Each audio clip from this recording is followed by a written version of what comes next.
Hello guys! Welcome back ulit sa aking YouTube channel.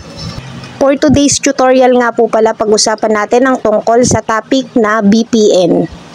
Don't skip this tutorial kasi sinisiguro ko po sa inyo na paglabas ninyo sa aking tutorial na to ay marami kayong natutunan tungkol sa VPN. Ngayon, kung bago ka pa lang nadaan sa aking channel, sana po wag niyo pong kalimutan na mag-like, mag-subscribe at i-hit niyo na rin po ang notification bell para lagi po kayong updated sa mga ganito ko pang content. Huwag po sana tayo manghinayang na magbigay ng like o kaya ng support o kaya ng subscribe na rin po sa mga pinapanood ninyong vlogger, lalo kung mahusay naman po ito, lalo yung mga kagaya neto na tutorial. Yun lang din po kasi yung pinakatulong nyo sa kanya. As small content creator po kasi, diyan lang din po kami humuhugot ng inspirasyon para sumipag po kami or sipagin po kami na mag-content kagaya ng mga ganitong tutorial na makakatulong sa lahat. Tulungan lang guys kasi ang aim ko rin makatulong at kahit paano maibahagi ko po yung konting nalalaman ko, yung mga nalalaman ko, depende sa itatopic ko.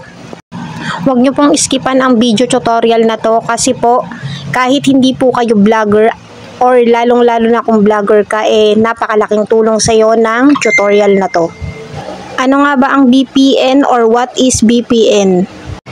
VPN means Virtual Private Network. Bali, ito guys ay isang service din, a service that protects your internet connection and privacy online. VPN is an encrypted connection over the internet from a device to a network. Huwag kayong mag-alala guys kasi hihimay-himayin natin yan in Tagalog version. Bali, dinadagdagan ko lang or yun nga, nag-i-English ako kunong-kuno kasi meron din po akong mga viewers na foreigner. Shout out sa mga viewers kong Power Ranger, foreigner pala. Ngayon, himay-himayin na natin yung sinabi ko kaninang English, baka dumugo na yung ilong ko dito guys. Ang pinakapaliwanag lang nito guys, alam naman natin na hindi po tayo safe sa paggamit ng internet. ISP o yung tinatawag na mga Internet Service Provider. Ayan ang meaning ng ISP guys. In the Philippines, who are the Internet Service Provider? Sila yung Smart, Globe, PLDT, Converge, etc. Ayan po yung mga internet service provider natin kung saan nag-a-avail tayo ng ating mga internet services. Bali dyan sa mga ISP na yan, dyan tayo hindi safe, lalo dun sa mga illegal activities. Sa ISP kasi guys, dyan kayang-kayang masilip yung mga tawag dito, activities natin, kahit anong klaseng activities online. It means kahit anong ginagawa mo matatrack dyan, lalo kung hindi strength ang mga securities ng gadget mo or ng account mo. Minsan nga kahit strength na or alam mong malakas na yung mga pre-provide mong kagaya nun sa mga password o kaya yung mga kung paano ka makaka-access dun sa mga account mo or personal account mo, yun nga suddenly nahahack pa rin yan. Ngayon with VPN or pag naka-install yan kahit papano sa device mo, napakalaking safe po ng inyong mga aktibidades or activities. Bali yan guys, online online lang po. Kanina guys, nabanggit ko yung salitang encrypted or encrypt or encrypt. Kaya nang sabi ko kanina, ini-encrypt niya or sinacipher niya or kino-convert niya yung mga data mo or files mo into code. Kaya hindi po yan mabu-view. Ako na po yung nag-a-assure sa inyo basta nasa tamang VPN lang po kayo.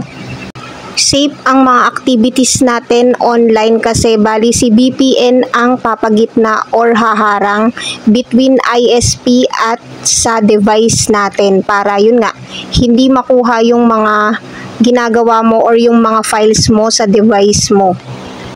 Bali ang online activity mo or yun nga ang files mo hanggang kay VPN lang po makakarating or may access. Parang ganun lang siya guys.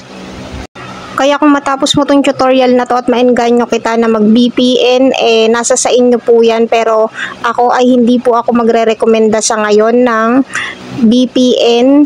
Bali, ang mabibigay ko lang na tips na sa tingin ko magandang pagkuhanan ng VPN kasi marami naman yan. Minsan nga may nakikita pa nga po ako online, Facebook, basta may mga nag-aalok po yan. Pero ako po, ang may re-recommenda ko siguro kumuha kayo ng VPN dun sa mga nagpro-provide ng apps na antivirus. Yun, safe yun guys. Sa kanila na lang kayo kumuha kaysa kung kani-kanino kasi baka imbis maging safe yung ano nyo, maging risky pala lalo yung account niyo or kung ano pa man yan. Pero kung gusto nyo po talaga na mag-content din ako doon, siguro separate content na lang po yun or separate content na lang po yun kasi hahaba naman to ng husto.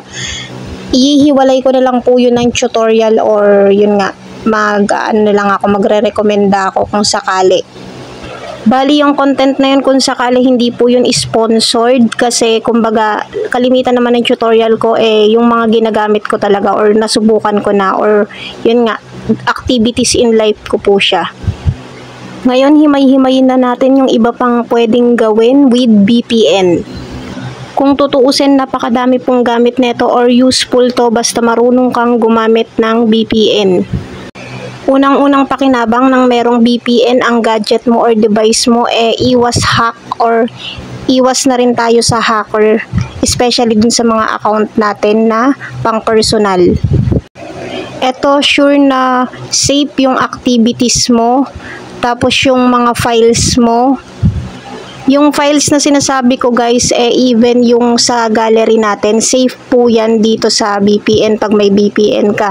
Kasi sa kagaya ko po, or ewan ko kung ako lang po yung may mga ganong ginagawa kahit dati pa minsan nagsisave po talaga ako kahit yung mga password, ini-screenshot ko. Yung mga ganon guys, safe po yung gallery natin lalo pag naka-online tayo. Kasi di ba merong mga apps na yun nga, na-access po nila talaga or kaya nilang ma-access yung ating mga files. Lilinawin ko, pag wala kang VPN, maa-access nila yan or na-access nila yan sa ating mga ISP or Internet Service Provider. Ngayon, kung meron kang VPN, kagaya nga yan, miski yung sa gallery, safe na po yun. Tapos, yung lahat ng activities natin, even yung sa mga banking, lalo yung kunyari yung sa mga GCash na rin. Safe tayo dun guys na habang nagtatransact po tayo sa ating mga account, bangko man yan, yung mga tawag dito, online banking, basta kahit ano naman pong online activities, basta naka-on yung VPN, safe.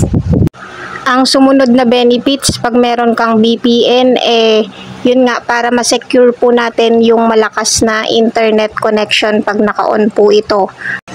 Even po yung mga OFW natin, para hindi po sila naglalag kapag kausap po nila yung mga special someone nila sa other country, gumagamit po sila ng VPN. Meron lang pong tamang setup dito. Tapos ganoon din po dun sa mga mahilig po sa online games, gumagamit din po yung iba na tawag dito ng VPN para mag-lag yung kalaro nila. Pero ingat lang din po dun sa pag-install ng VPN, lalo dun sa mga nasa other country. Maalala ko lang, kasi meron po talagang mga country na hindi po acceptable ang VPN. Ngayon, lalo kung mag-abroad ka, check mo muna yung country mo, baka bawal ang VPN. Ngayon, kung bakit may mga country na bawal si VPN, kasi nga po, nagagamit pa rin naman talaga ang VPN sa mga illegal na aktibidades. Ito, na-share ko lang naman para aware po tayo tungkol dito sa VPN. Tapos ito pa yung last na maibibigay kong benefits pag meron kang VPN, especially ito nagagamit to or magagamit to ng mga vlogger. Especially po sa YouTube. Marami na rin naman pong may alam tungkol dito. Even kasi kahit nung hindi pa ako nag-YouTube, meron na talagang mga ganitong activities. Sa VPN kasi guys, bali napapalitan talaga doon yung location mo since mababago naman talaga yung pinaka ISP mo or yung service, yung internet service provider mo kasi ang magpro-provide na nga sa'yo ng panibago mong ISP number or ISP code si VPN na po. Bali dyan sa VPN app mo, pag inon mo yan, mamimili ka rin or magse-select ka rin ng country na ise-select mo. Tapos, yun, automatic, magbibigay si VPN ng panibago mong ISP ID. Ngayon, nagagamit po talaga yan, lalo sa mga YouTuber, yun nga, para dun sa mga nag-watch to watch or nagsa-self watch. Eto guys, idea lang to na existing talaga yung mga bagay-bagay na sinabi ko na yan. Ngayon, hindi ko po i-content talaga yan. Bahala na po kung separate content po tayo sa topic na yan. Paki-comment na lang sa baba kung ano yung mga gusto nyong or yung mga tanong ninyo. Pero dito guys, wag sige na, yun nga, ura-urada download ka kaagad ng VPN, tapos gawin mo na, tapos magsa-self-watch ka. Wag pong ganon kasi meron pong tamang process or tamang instruction para dyan. Pero ako na rin po yung magpapatotoo na, yun nga, pag pinalitan mo yung country kagaya sa atin na nandito sa Pilipinas, kunyari, self-watch ka, sample lang natin to self-watch, di mas lalo dun sa mga nakikipag-watch to watch na may mga kanya-kanya kayong VPN. Papabor yun guys kasi kung isa-select nyo yun into other country, kagaya ng, kunwari, US, syempre, ang ads po ng US dollar. Ngayon, kung yun nga, may nanonood sa channel mo, sumali ka sa watch to watch o kaya naman nagse-self-watch ka tapos naka-on yung VPN mo, i-watch mo yung channel na gusto mo. Ayun, mas malaki po yung revenue kasi ng other country kagaya nung, yun nga, basta sa ibang bansa, iba-iba po talaga sila ng pasok na income sa YouTuber. Tapos ito, last explanation ko lang to para mas klaro or mas maintindihan ng iba.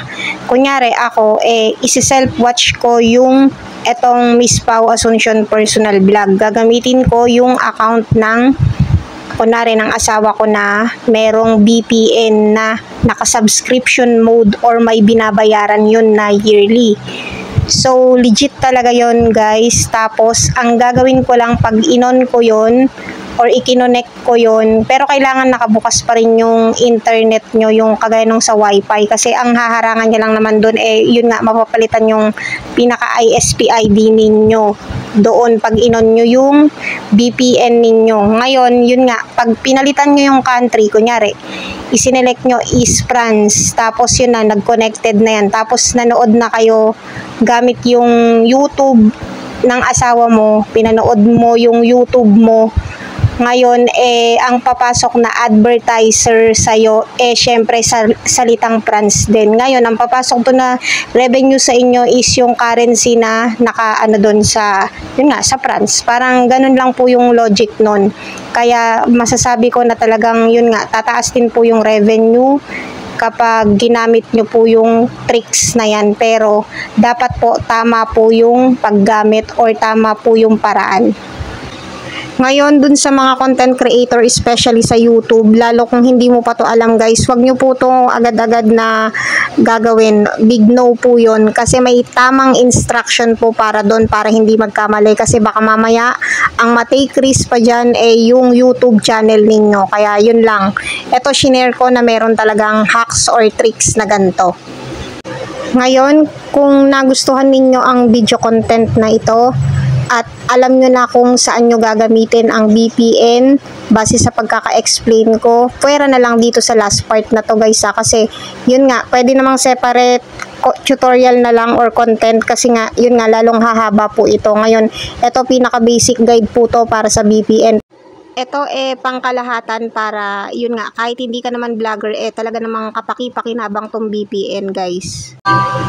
Ngayon hanggang dito na lang po ang video content na to. Kung nagustuhan nyo po ang content na to, sana po wag nyo po akong kalimutang i-like, i-subscribe at i-hit nyo na rin po ang notification bell para lagi po kayong updated sa mga bago ko pang content gaya neto.